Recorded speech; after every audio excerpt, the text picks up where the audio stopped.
पिताहमस्य जगतः माता धाता पितामहः। पिताहमस्य जगतः माता धाता पितामहः। वेद्यं पवित्रमोङ्कारः वेद्यं पवित्रमोङ्कारः ऋक्सामयजुरेव च। वेद्यं पवित्रमोङ्कारः ऋक्सामयजुरेव च।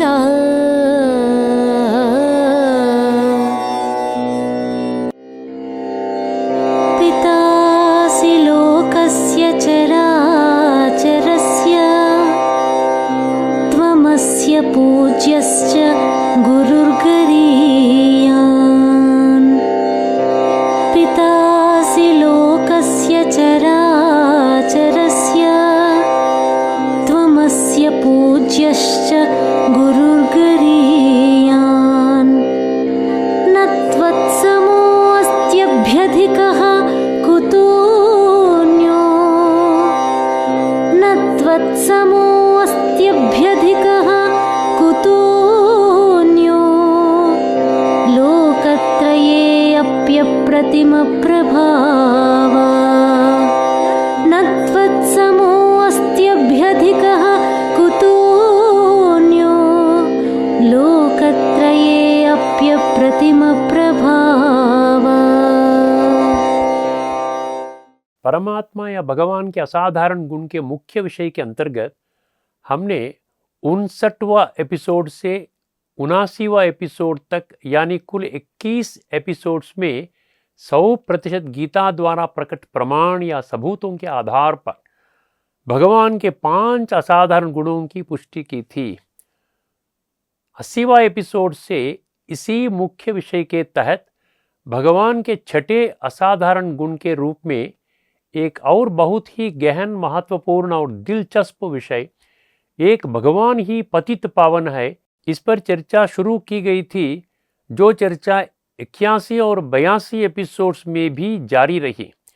इस एपिसोड में चर्चा शुरू करने से पहले आइए हम पिछले 3 एपिसोड्स यानी 80, 81 और 82 में हुई चर्चा को संक्षेप में याद करें। 80वां एपिसोड में 3 अध्याय का 36वां श्लोक के माध्यम से अर्जुन ने स्वयं भगवान से एक सीधा प्रश्न पूछा कि आज के समय में मनुष्य पाप, नीच और भ्रष्ट कर्म करते ही जा रहा है, इसकी खास वजह क्या हो सकती है।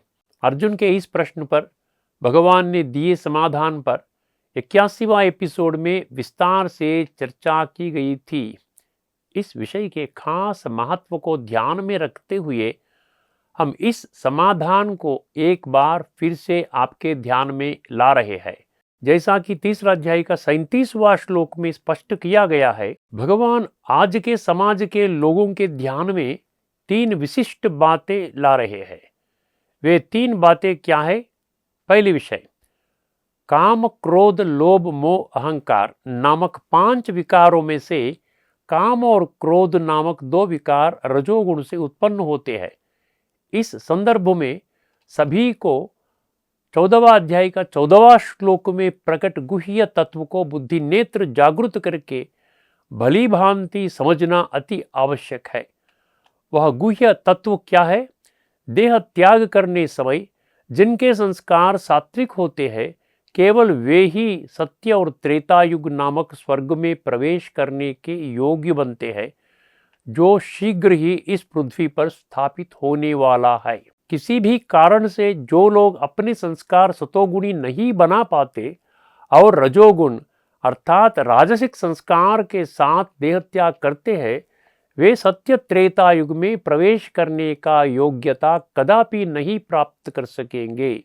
दूसरी विषय, यह काम, क्रोध नामक विकार इतने भयानक होते हैं कि इन्हें चाहे कितनी बार भी अनुभव किया जाए, कभी संतुष्ट नहीं हो सकते। ये जीवन भर लोगों को गुलाम बनाकर रखते हैं। इस श्लोक में महापापमा शब्द स्पष्ट रूप से इस बात की पुष्टि करता है कि वर्तमान में लोगों द्वारा किए जाने वाले नीच निकृष्ट एवं भ्रष्ट कर्मों का मुख्य कारण ये दो विकार है। तीसरा विषय, काम अर्थात सेक्स लस्ट अर्थात लैंगिक इच्छा और क्रोध, ये दो कड़े विकार वर्तमान संसार में रहने वाले 800 करोड़ लोगों के कट्टर दुश्मन है, दुख अशांति का मूल कारण है, संसार की सारी समस्याओं का बीज है। ऐसा स्वयं भगवान ने पूर्ण अधिकार के साथ घोषित किया है। सृष्टि चक्र के वर्तमान सबसे नाजुक समय को ध्यान में रखते हुए कम से कम अब से गीता प्रेमियों को इस सूक्ष्म सत्य को पहचानना चाहिए। 82वां एपिसोड अर्थात पिछले एपिसोड में काम और क्रोध नामक उन दो विकारों में काम वासना या सेक्स लस्ट अर्थात लैंगिक इच्छा सबसे शक्तिशाली और सबसे खतरनाक है। इस गुप्त सत्य को स्वयं भगवान ने तीसरा अध्याय के 38 और 39 श्लोकों के माध्यम से स्पष्ट रूप से पुष्टि किया है। अर्थात आपके ध्यान में यह गुप्त सच्चाई को ला रहे हैं कि काम वासना ही पवित्र या शुद्ध आत्माओं को पतित या अशुद्ध बनाने में अत्यंत महत्वपूर्ण भूमिका निभाती है। इस एपिसोड में एक भगवान ही पतित पावन है कि उसी मुख्य विषय पर चर्चा जारी रखते हुए हम एक और अद्भुत और अद्वितीय श्लोक में छिपे गहरे तत्व पर गहन चर्चा करने जा रहे हैं, जो काम वासना या सेक्स लस्ट अर्थात लैंगिक इच्छा का निवास स्थान को स्पष्ट रूप से पुष्टि करता है। इस अवसर पर जैसा हमने बार बार आपके ध्यान खिंचवाया, जो भक्त बुद्धि नेत्र को जागृत करके ऐसा दृढ़ विश्वास के साथ रहते हैं कि आध्यात्मिक जगत में भगवान द्वारा निर्धारित सच्चे और सही मार्ग पर यात्रा करने के लिए हम तैयार है, केवल वे ही इस श्लोक में निहित गहन तत्व को अत्यंत महत्वपूर्ण विषय के रूप में मानकर वह तत्व को अपने जीवन में आचरण या अनुभव में लाने के लिए कड़ी मेहनत करते हैं। इस संदर्भ में 7वां अध्याय का 19वां श्लोक में बहुनाम जन्मनाम अंते पंक्ति के माध्यम से स्वयं भगवान ने प्रकट किया कि सृष्टि चक्र में मनुष्यों का वर्तमान जन्म अंतिम है। इसलिए इस जटिल समय को देखते हुए मनुष्यों ने उनके समय, संकल्प, श्वास और शक्तियों को 100% विषय विकारों का दुष्प्रभाव से छुटकारा पाने के लिए ही उपयोग किया जाना चाहिए। तभी जन्मों जन्म किए गए पाप, नीच, निकृष्ट और भ्रष्ट कर्म के आधार से आत्मा में संचित तामसिक संस्कारों को सात्विक में परिवर्तन किया जा सकता है। जैसा कि आपके ध्यान में पहले ही हम कई बार ला चुके हैं, जो सात्विक संस्कारों के साथ देह का त्याग करते हैं, केवल वे ही स्वर्ग नामक सत्य त्रेता युग में सर्वोत्तम जन्म पाने का पात्र बनेंगे। आज के अधिकांश भक्तगण जो बुद्धि नेत्र बंद करके 100% अंधविश्वास या मूढ़ विश्वास में चलते हैं, वे इन रहस्यमयी सच्चाइयों को नजरअंदाज कर देते या हल्के में लेते हैं। इसी कारण वे संस्कार परिवर्तन की बात को कोई महत्व नहीं देते। वे अज्ञानवश कुंभकर्ण की नींद में सोते हुए अपने समय, संकल्प, शक्ति एवं धन इस वर्तमान जीवन में केवल सांसारिक अल्पकालीन सुखों का अनुभव करने के लिए ही उपयोग करते हैं और सदा काल की सच्ची सुख, शांति, खुशी से कोसों दूर रहते हैं। साथ ही साथ भविष्य में इस ग्रह पर स्थापन होने वाले स्वर्ग नामक सत्य त्रेता युगों में जन्म लेने का महान सौभाग्य को खो लेते हैं। वे किसी भी परिस्थिति में काम वासना या सेक्स लस्ट अर्थात लैंगिक इच्छा को छोड़ने का विषय को गंभीरता से नहीं लेते हैं। इन विषय विकारों के दलदल से निकालने का उपाय स्वयं भगवान बताने के बावजूद भी वे नहीं समझ सकते। इसका एकमात्र कारण, जैसा कि 10वां अध्याय का 32वां श्लोक के अध्यात्म विद्या विद्यानाम पंक्ति स्पष्ट रूप से पुष्टि करती है, गीता ज्ञान को आध्यात्मिक दृष्टिकोण से समझने में लापरवाही ही एकमात्र कारण है। गीता प्रेमियों और गीता प्रचारकों को कम से कम अब से इन सूक्ष्म तथ्यों को पहचानना अति आवश्यक है। आइए अब तीसरा अध्याय का 40वां श्लोक में प्रकट गहन तत्व पर चर्चा करें, जो काम वासना के जन्म स्थान का स्पष्ट रूप से पुष्टि करता है। आइए पहले वो श्लोक सुने। इंद्रियाणि मनोबुद्धिः अस्याधिष्ठानमुच्यते। इंद्रियाणि मनोबुद्धिः अस्याधिष्ठानमुच्यते। एतैर्विमोहयत्येष ज्ञानमावृत्य देहिनम्। एतैर्विमोहयत्येष ज्ञानमावृत्य देहिनम्।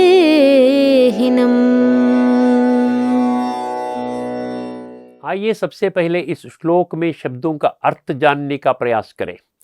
इंद्रियाणि इंद्रिया, मनो मन, बुद्धि ही बुद्धि, अस्या इस काम वासना का, अधिष्ठानम निवास स्थान, उच्यते ऐसा कहा गया है। ये तैहि यह इंद्रिय मन और बुद्धि, विमोहयति अर्थात विनाशी देह के प्रति मोह अर्थात इस सत्य को पूरी तरह से अनदेखा करना कि मैं आत्मा हूं और यह शरीर मेरा है, और लोगों को इस भ्रम या भ्रांति में धकेल देना है कि मैं शरीर हूं। परिणाम स्वरूप ईशा यह ज्ञानम आध्यात्मिक ज्ञान अर्थात आत्मा परमात्मा और सृष्टि चक्र के ज्ञान से आवृत्य देहिनम, यह काम वासना मनुष्यों का ज्ञान नेत्र को पूरी तरह बंद कर देती अर्थात उन्हें सदैव के लिए आत्मज्ञान से वंचित कर देती है। इस श्लोक में गहन तत्व समाहित है। आइए सबसे पहले इंद्रियाणि मनोबुद्धिरस्याधिष्ठानमुच्यते पंक्ति पर विचार करें। यह पंक्ति स्पष्ट रूप से पुष्टि करता है कि केवल इंद्रियां, मन और बुद्धि ही काम वासना या सेक्स लस्ट का निवास स्थान है। आइए समझने की कोशिश करें। आइए सबसे पहले इंद्रियों पर विचार करें। जैसा कि हम पहले ही आपके ध्यान में ला चुके हैं, वर्तमान समय में इस ग्रह पर रहने वाला प्रत्येक मनुष्य दो प्रकार के कर्म करता है, अच्छे और बुरे कर्म। अच्छे कर्म अर्थात श्रेष्ठ कर्मों से सुख शांति अनुभव करने में, और बुरे कर्म अर्थात नीच निकृष्ट और भ्रष्ट कर्मों से दुख अशांति और तनाव से जीवन जीने में 15 इंद्रियां प्रमुख भूमिका निभाती है। आइए एक बार विचार करें कि कैसे यह इंद्रियां किसी को अच्छे कर्मों के आधार से आध्यात्मिक दुनिया में उच्चतम ऊंचाइयों तक ले जाती है और वे सबका सम्मान पाते हैं, और यही कर्मेंद्रियां किसी को भ्रष्ट कर्मों के कारण सबसे निचले रसातल में ले जाती है और सबकी नज़रों से गिरा देती है। गीता प्रेमियों को विशेष ध्यान देना चाहिए। आइए सबसे पहले इन 15 इंद्रियां और उनके कर्तव्यों को समझने का प्रयास करें। 5 ज्ञानेंद्रियां त्वक चक्षु श्रोत्र जिह्वा घ्राण अर्थात त्वचा, आंख, कान, जीभ और नाक, इन्हें नॉलेज सेंसेस कहा जाता है। इसी प्रकार 5 कर्मेंद्रियां वाक, पाणी, पादा, वायु, उपस्था अर्थात वाणी, हाथ, पैर, गुदा और जननांग, इन्हें वर्किंग सेंसेस कहा जाता है। यह 10 ज्ञान और कर्मेंद्रियां शब्द, स्पर्श, रूप, रस, गंध नामक इंद्रिय विषयों के प्रभाव में आकर मनुष्यों ने श्रेष्ठ या भ्रष्ट कर्म करते हैं। यह 5 इंद्रिय विषय को सेंसरी ऑब्जेक्ट्स कहा जाता है।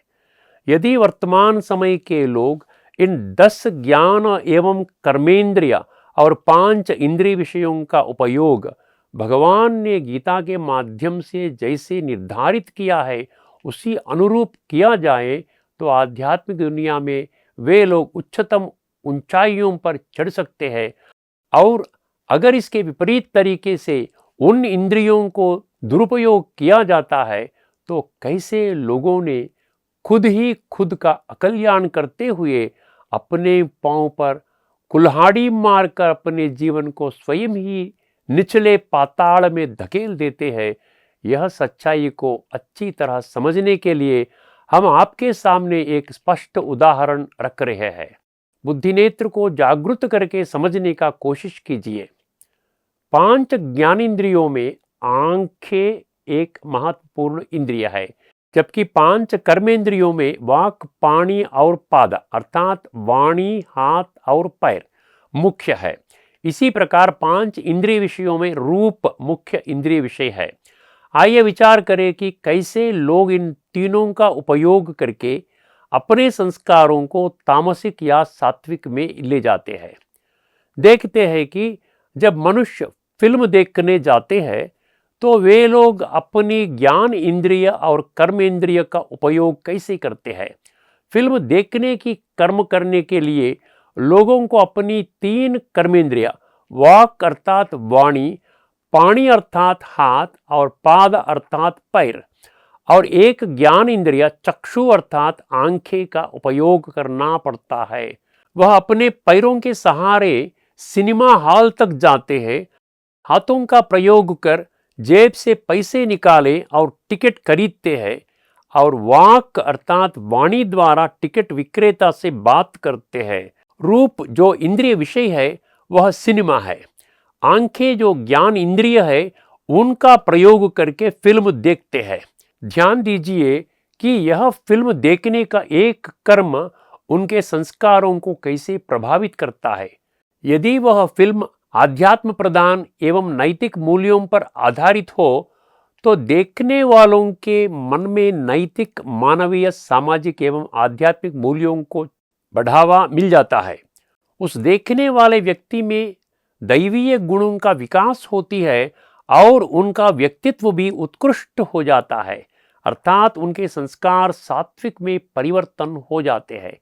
इतनी ताकत मूवीज अर्थात फिल्मों में होती है, वह केवल मनोरंजन के लिए ही निर्धारित नहीं बल्कि आपका दृष्टिकोण, आपकी मान्यता, आपका व्यक्तित्व पर उसका गहरा प्रभाव पड़ता है जो आगे चलकर आपके संस्कार बन जाते हैं। इसके विपरीत यदि वे फिल्म ऐसी हो जो किसी व्यक्ति में काम वासना या सेक्स लस्ट अर्थात लैंगिक इच्छा उत्पन्न करती है तो उस व्यक्ति का व्यक्तित्व भ्रष्ट हो जाएगा। परिणाम स्वरूप उनकी संस्कार तमो प्रधान रूप में बदल जाती है। इस उदाहरण से हमको क्या सीख मिली है? काम वासना का पूर्ण रीति से त्याग करके इंद्रियों को भगवान द्वारा निर्देशित विधि से उपयोग करने से अपने अंदर दैवीय गुण और दैवीय शक्तियों का विकास कर सकते हैं और संस्कारों को फिर से तमो प्रधान से सतो प्रधान में परिवर्तन कर सकते हैं। इस गहरा राज को नजरअंदाज करके अगर वर्तमान के लोग भगवान के वचनों के प्रति उदासीनता से लापरवाह है और काम वासना को नहीं छोड़ते हैं तो अपना जीवन भ्रष्ट करने की पूर्ण जिम्मेवारी वे ही लोग उठाना होगा। मनुष्य इस गुह्य सत्य को कम से कम अब से पहचानना होगा। अब आइए विचार करें कि मन काम वासना का निवास स्थान कैसा होता है। आत्मा की 3 सूक्ष्म शक्तियों में से मन एक है। गीता के 13वें अध्याय का 5वां श्लोक में इंद्रियाणि दशैकम शब्द मन को 11वीं इंद्रिय के रूप में वर्णित किया है। मन को संकल्प या विचारों के एक कारखाने के रूप में समझना चाहिए। आध्यात्मिक वैज्ञानिक अर्थात स्पिरिचुअल साइंटिस्ट ने इस बात की पुष्टि की है कि एक असौत व्यक्ति 24 घंटे में लगभग 40 से 50 हजार संकल्प करते हैं। लोगों के अच्छे या बुरे कर्मों का बीज केवल मन ही है। इस प्रकार शुद्ध संकल्पों के माध्यम से श्रेष्ठ कर्म किए जाते हैं और अशुद्ध संकल्पों के माध्यम से भ्रष्ट कर्म किए जाते हैं। अर्थात दैवीय गुण और दैवीय शक्तियों पर आधारित संकल्पों को शुद्ध संकल्प के रूप में पहचाना जाना चाहिए और विषय विकारों यानी काम, क्रोध, लोभ, मोह और अहंकार के अधीन विचारों को अशुद्ध संकल्पों के रूप में पहचाना जाना चाहिए। इन 5 विकारों में से काम वासना मनुष्य की आध्यात्मिक उन्नति में बाधक है, जिसको स्वयं भगवान ने इस श्लोक के माध्यम से स्पष्ट रूप से पुष्टि की है। जैसे काम वासना का निवास स्थान ज्ञान और कर्मेंद्रिय के रूप में पुष्टि की गई है, वैसे ही यह श्लोक इस बात की पुष्टि करता है कि मन भी काम वासना या सेक्स लस्ट अर्थात लैंगिक इच्छा का निवास स्थान है। इस गुप्त सत्य को ध्यान में रखते हुए आज के लोग अपने समय, संकल्प और शक्ति मन से इस काम वासना को पूरी तरह से त्यागने के लिए उपयोग करना चाहिए। वर्तमान मनुष्यों को काम वासना से विमुख कर उनके मन को शुद्ध एवं शक्तिशाली बनाने के लिए भगवान ने एक महामंत्र प्रदान किया है। वह महामंत्र क्या है? मन मना भव, अर्थात तेरे मन को विषय विकारों से हटाकर मेरे में लगाओ। यह महामंत्र 9वें अध्याय के 34वां श्लोक और 18 अध्याय का 65वां श्लोक, इन 2 श्लोकों में प्रकट हुआ है। इस महामंत्र को जीवन में लागू करने से मन को शुद्ध एवं शक्तिशाली बना सकते हैं। इस गुप्त सत्य को गीता के लगभग 24 श्लोक पुरजोर समर्थन करते हैं कि केवल मन के माध्यम से ही भगवान से संबंध जोड़ना चाहिए। भगवान की इस आज्ञा का स्पष्ट रूप से समर्थन करने वाले इन श्लोकों की पंक्तियों पर एक नजर डालें। 6वां अध्याय 12वां श्लोक, तत्रैकाग्रम मनः कृत्वा, वही अध्याय का 15वां श्लोक, योगी नियतमानसः, 8वां अध्याय का 7वां श्लोक और 12 अध्याय का 14वां श्लोक, मय्यर्पित मनोबुद्धि, 8वां अध्याय का 8वां श्लोक, चेतसा नान्यगामिना, 12वां अध्याय का 2रा श्लोक, मयावेश्य मनो ये माम, 12वां अध्याय का 7वां श्लोक, मयावेशित चेतसाम, वही अध्याय का 8वां श्लोक, मय्येव मन आधस्तुवा। जो भक्त आध्यात्मिक जगत में उच्च शिखर तक पहुंचने के लिए कृत संकल्प है, उन्हें किसी भी परिस्थिति में इस रहस्यमयी सत्य को नजरअंदाज या हल्के में नहीं ले सकते हैं। अब हम विचार करें कि बुद्धि किस प्रकार काम वासना का निवास स्थान है। आत्मा की 3 सूक्ष्म शक्तियों में बुद्धि सबसे महत्वपूर्ण है। यह परखना और निर्णय करने की शक्ति अर्थात power of discrimination and power of judgement को संदर्भित करता है। 84 लाख प्राणियों में से केवल मनुष्य को ही भगवान ने बुद्धि का वरदान दिया है। इसीलिए शास्त्रों में मानव जन्म की उत्कृष्टता को स्पष्ट करते हुए ऐसा वर्णन किया गया है कि मानव जन्म अत्यंत दुर्लभ है। ऐसे दुर्लभ मानव जन्म को सार्थक बनाने के लिए आज के लोगों को अपनी बुद्धि को 100% भगवान की स्मृति में, योग साधना में मगन रहना होगा। ऐसा करने से वे अपनी दैनिक जीवन में विषय विकारों से निहित भ्रष्ट कर्मों को पूर्ण रूप से त्याग करके केवल उत्कृष्ट कर्म ही कर पाते हैं और इसके फलस्वरूप वह अपने व्यवहारिक कार्यों में कुशलता दिखाई देगी। उनमें बेहद सफलता पाते हुए वे आगे बढ़ते हैं, सुख शांति के साथ समृद्धि से भरपूर हो जाते हैं। शास्त्रों में बुद्धि को दिव्य बुद्धि अर्थात डिवाइन इंटेलेक्ट के रूप में वर्णित करने का यही कारण है। लेकिन आश्चर्यचकित करने वाली बात यह है कि इस वर्तमान भौतिक या सांसारिक दुनिया के लोग भगवान द्वारा दिए गए दिव्य बुद्धि का उपयोग सबसे सामान्य चीज़ों में करते हैं, जैसे क्या खाना है, कौन सा वस्त्र पहनना है, कौन सी सिनेमा देखना है आदि। और भगवान द्वारा सिखाया गया आध्यात्मिक ज्ञान और विज्ञान अर्थात स्पिरिचुअल नॉलेज एंड विजडम को जीवन में आचरण या अनुभव करने के मामले में बुद्धि नेत्र को पूरी तरह से बंद करके 100% अंधविश्वास या मूढ़ विश्वास में चलते हैं। वर्तमान समय सृष्टि चक्र में सबसे महत्वपूर्ण है। यह अत्यंत गुह्य एवं महत्वपूर्ण सच्चाई को आपके ध्यान में कई बार ला चुके हैं, जो स्वयं भगवान ने 7वें अध्याय का 19वां श्लोक में स्पष्ट रूप से घोषित किया है। हमें अब इस सच्चाई को पहचानना चाहिए कि अपनी बुद्धि को 100% काम विकार को त्यागना और तमोगुणी संस्कारों को सतोगुणी बनाने के लिए ही उपयोग करना चाहिए। यह स्वयं भगवान का अकाट्य एवं निर्विवाद आदेश है। इस सच्चाई को पहचानना है कि इस आदेश को अमल में लाने के विषय में लोगों की लापरवाही का एकमात्र कारण 100% अंधविश्वास में चलना है। इस प्रकार इंद्रिय और मन के साथ साथ बुद्धि भी काम वासना के निवास स्थान है। इसका पुष्टिकरण भगवान ने इस श्लोक की इंद्रियाणि मनोबुद्धिरस्याधिष्ठानमुच्यते प्रथम पंक्ति के माध्यम से स्पष्ट कर दिया है। आइए अब एतैर्विमोहयत्येष ज्ञानमावृत्य देहिनम दूसरी पंक्ति से प्रकट गहरे तत्व पर विचार करें। इस पंक्ति में येषः ज्ञानमावृत्य देहिनम और विमोहयति शब्द सबसे महत्वपूर्ण है। आइए समझने की कोशिश करें। येषः ज्ञानमावृत्य देहिनम, येषः शब्द का अर्थ है काम वासना या सेक्स लस्ट अर्थात लैंगिक इच्छा, और ज्ञानमावृत्या शब्दों का अर्थ है ज्ञान चक्षु अर्थात third I of divine wisdom को पूरी तरह से ढक लेना। देहिनम शब्द का अर्थ है आत्मा, अर्थात यह काम विकार लोगों को आत्मा के अस्तित्व को भुलाकर देह भान में फंसा देती है। इस अवसर पर सभी को ज्ञान अज्ञान और दोनों के बीच के अंतर को स्पष्ट रूप से समझना अति आवश्यक है। जैसा कि आपके ध्यान में कई बार ला चुके हैं, ज्ञान माना इस सूक्ष्म सत्य को समझना कि इस ग्रह पर रह प्रत्येक मनुष्य का व्यक्तित्व दो स्वतंत्र प्रणालियों से बना है। इसका अर्थ है मैं आत्मा, यह शरीर मेरा है के सच्चे अर्थ में जीना।